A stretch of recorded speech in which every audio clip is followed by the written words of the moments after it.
జాతీయ అధ్యక్షును, అదేవిధంగా ఇక్కడ సమావేశం అయిన అందరు trade unions, different confederations, CITU, AITUC, అదేవిధంగా ఇఫ్టీ వాళ్ళు కూడా వస్తున్నారు. ఇక్కడ చాలా ఇంపార్టెంట్ ఒక టిపికల్ ఇష్యూస్ మీద మీతోటి జస్ట్ మిమ్మల్ని బ్రీఫ్ చేయాలని చెప్పేసి ఇన్వైట్ చేయడం జరిగింది.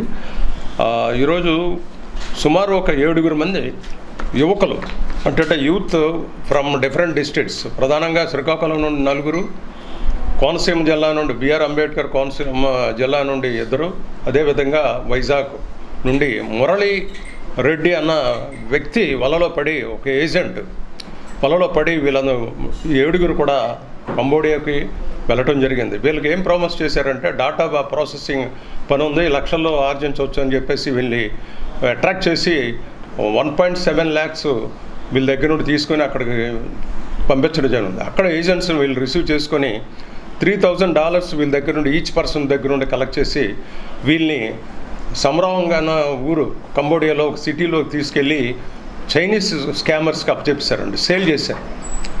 సేల్ చేయటం మూలంగా వాళ్ళు ఏంటంటే, మీకు తెలుసు కదా స్కామర్స్ పరిస్థితి, వీళ్ళందరూ తెలుగు వాళ్ళు, చదువుకున్నది తక్కువైనా సరే ఈ డేటా ప్రాసెసింగ్లో మంచి స్కిల్స్ ఉన్న పిల్లలు.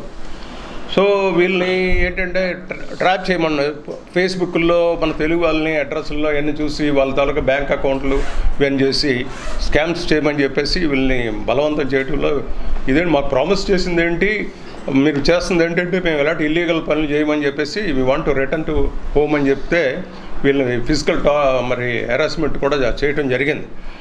తర్వాత దీన్ని వీళ్ళంటే ఎలాగోలా ఇంటికి వచ్చేద్దామన్న ఉద్దేశంతో వీళ్ళు ఇండియన్ ఎంబసీకి చేరుకోవడం జరిగింది. అక్కడ కంప్లైంట్ చేశారు, మేము ఇలా మమ్మల్ని మోసం చేశారు ఏజెంట్స్ అందరూ, అక్కడ ఉన్న వాళ్ళు ఇక్కడ ఉన్న వాళ్ళు ఏజెంట్స్ అందరూ కూడా ఇలాగ ఉండిపోయి అక్కడ ప్రాసెస్ మనందరికి తెలిసిన విషయం 1 month తీసుకుంటుంది టైం.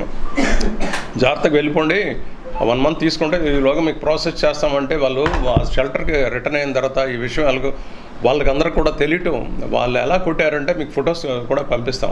2కేమో తలలు పగిలి, తక్కిన వాళ్ళు సివియర్ తక్కిన 5 కూడా మరి అటువంటి దెబ్బలు తగల. కాబట్టి వాళ్ళ ప్రాణమే ఇప్పుడు లక్కీగా వాళ్ళు అరుస్తుంటే ఎవరో సెక్యూరిటీ ఫోర్సెస్ దారినండి వెళ్ళే వాళ్ళు కనుక్కొని వచ్చి ఆపితే కానీ వాళ్ళు ఆగలేదు, లేకపోతే అక్కడే చాలా 2-3 చనిపోవాల్సిన పరిస్థితి. Very serious matter. దాన్ని మీ ద్వారా మేము ఏంటంటే ఈ కన్సర్న్ మినిస్టర్స్కి ఏంటంటే శ్రీకాకుళంలో ఉన్న మన మినిస్టర్స్కి, అదే హోమ్ మినిస్టర్కి ఏమనండి, లేబర్ మినిస్టర్కి ఏమనండి, ఇక్కడున్న లోకల్ మరి ఎంపీకి కానీ వీళ్ళందరినీ కూడా తెలియజేయాలని ఉద్దేశంతో ఈరోజు ప్రెస్ మీట్ పెట్టడం జరిగింది. అదేవిధంగా రేపు కమిషనర్ ఆఫ్ పోలీస్కి ఈరోజు సండే కాబట్టి రేపు ఇదే టీం మేమందరం మా జేఏసీ తరఫున మేమందరం వెళ్ళి వారికి కూడా ఒక మెమరాండం సబ్మిట్ చేసి డిఐజీకి కూడా సబ్మిట్ చేయాలని సార్ సలహా ఇచ్చారు. అది కూడా మేము డిఐజీ గారికి ఇచ్చి వాళ్ళు ఎలాగోలా మనందరం కలిసి ప్రొటెక్ట్ చేయకపోతే లైఫ్స్ పోతాయి. కాబట్టి మీకు కావాల్సిన డీటెయిల్స్, పేర్లు కూడా అన్నీ ఉన్నాం మా దగ్గర, మీకు కావాల్సిన మేము సప్లై చేస్తాం. ఈ తెలుగులో